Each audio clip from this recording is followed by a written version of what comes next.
Welcome to the Outpost Report, bringing you the weekly Age of Empire 4 news. In today's episode, we'll be discussing the patch notes, the Winter Team Championship, Ryzen Empires, and we'll be discussing some Age of Empire 4 holiday gift ideas. So stay tuned for all of this and more. We just had our first Season 3 patch notes that include improved unit health bars. So now they're more visible, easier to see. We have new ranked map pool. And we have here the 1v1 rank pools, and here is the team ranked pool.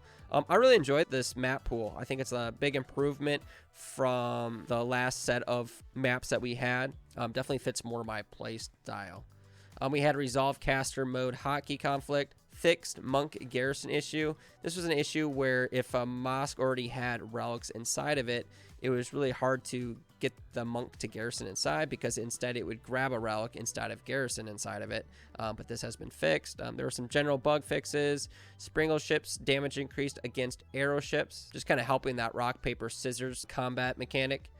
Dock health increase. Docks can now retarget to other naval units. Before it was just a pre-target. Malian Civ buff / team nerf. So there was a few things that were buffed for Malians. The cattle cost was reduced from 100 to 75 gold. The pit mines increased gold rate from 30 to 35, and the health increased from 1200 to 1500. So definitely a buff. But as far as the team mechanic, the allied player gather rate for the cattle is reduced from 0.9 to 0.66. So can't really sling the food. You saw this very common with HRE and Malians in team games. It's not as effective as it was before. Fix some Ottoman bugs, and then also I thought this was interesting. The Roost warrior monks can no longer be pushed. I thought this was kind of a cool mechanic, so I was kind of surprised that they fixed this. I thought this was kind of a feature, but I guess it was a bug. So no longer can Roost warrior monks be pushed by other units. And then lastly, there was some map balance changes. The big one was hideout. There's less deer, so Roost is not as strong as before. So overall, a good patch, definitely in the right direction. Moving on to the Winter Team Championship. On Saturday, we had the Deciders, which was a best of 5. We had a Fat Penguin take the win over FYF, and Los Polos Hermanos take the win over Kimchi-jjigae. It was pretty one-sided on Saturday, but on Sunday, we had the semifinals, which were best of 7, and they were a lot closer. 3 Beavers and a Turkey took the win over a Fat Penguin, and we had an amazing match between Los Polos Hermanos and the Chimps. This went all 7 games. It looked like any one of these teams could have won it, but the Chimps did pull it off at the end. So the finals, if you're curious, the finals will take place December 11th.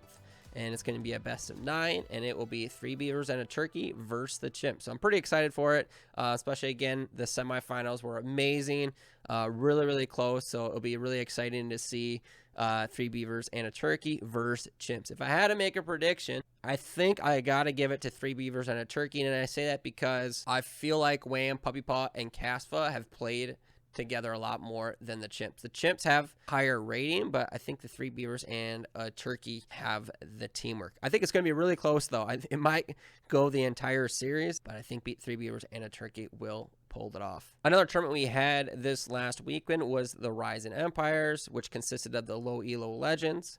And from the bronze to the gold, we had Road take the win. From gold to platinum, we had Pedro Lane TV take the win. And from platinum to diamond, we had Felipe O'Fire take the win. And for the War Chief Club, we had Divine DFP take the win. So if you are interested in getting stepping into the tournament scene, Ryzen Empire is a great first step. They offer tournaments for all leagues. If you're a bronze player, you're going to be fighting against other bronze to gold. You're not going to be fighting Conquer. So they do a good job dividing the leagues up so everyone can play at their competitive level. And with the holidays coming here, let's talk about some holiday gift ideas. So this is from the Xbox Gear Shop, and I just went through what I thought was interesting. So I thought this was kind of a cool sweater, the King of Scouts. I don't know, I just like this sheep. This was $40. I'm gonna round up. Hope you guys don't mind, but I'm gonna round up. This sweater, I thought this is supposed to be a trebuchet. I think it's good for maybe like I'm sorry if I offend anyone. I think it's good if you're going to like an ugly sweater party, but it's expensive. $75 for this. Is that for all the print? I don't know, but it's $75. It's pretty steep to wear at a ugly sweater party, but hey, if you're into that, hey, this might be kind of cool. And yeah, that's a trebuchet. Looks like it could be something else to me. But yeah. A sweater that I did like was this Age of Empires 4 sweater, just gray, whitish. Pretty standard, but I just liked it. It looked like a nice sweater maybe you're going to use for a jog or, warm up for Age of Empires 4, before you start, in the morning, have a cup of coffee or tea, wherever you prefer. But yeah, this is only $40. It looks really, really nice. So these two sweaters are $40, so which I could go with either. This one looks a little bit more comfy though. I like this one. This one a little bit more stylish. This one's for the cool factor. This one's for the comfort, and this one I would wear to an ugly sweater party. I thought these cards were actually pretty cool. These cards are $15. This is all U.S. prices, I should add. I thought they just look kind of cool. Kind of a nice gift idea. This mug here, which is $23, so kind of expensive, but hey, if you just want something to sit on the counter, that is really cool. And the last gift idea, which if you're gonna get anything off this list, it is this. This is the companion book. It's $39.99. It's amazing. I love it. It has the art, the strategies, the information. Now it's kind of getting outdated, and it's going to get more and more outdated as the game gets patched. But as a kid, I remember, when you bought a game, you'd get that thick manual, and it was just fun to open it up and read, the different units, the different buildings, production, all the stats and stuff. And you don't get that anymore because you buy everything digitally, and you don't get that. This companion book is that on steroids. It's absolutely beautiful. I got one right away.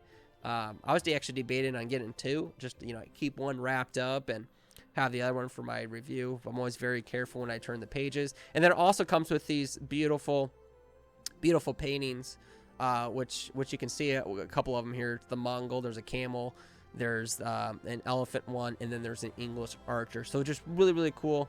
I absolutely love the companion book. Just absolutely amazing. So if there's anything you're gonna get, or if there's two, I would definitely get the companion book and maybe this Age of Empires 4 sweater. So that's $40, and this is $40. That's $80 for gifts. So I think it's really cool. Let me know what you think, and I'll link the gear shop down in the description below. So please let me know down in the comments below if you're gonna get one of these as a gift to someone. Which one are you gonna pick? And let me know if you actually have the companion book too, and if you enjoy it as much as I did. Well, that is all I have for this week's Outpost report. I hope you enjoyed it. I hope it was informative. And until next week, Ace McClyde out.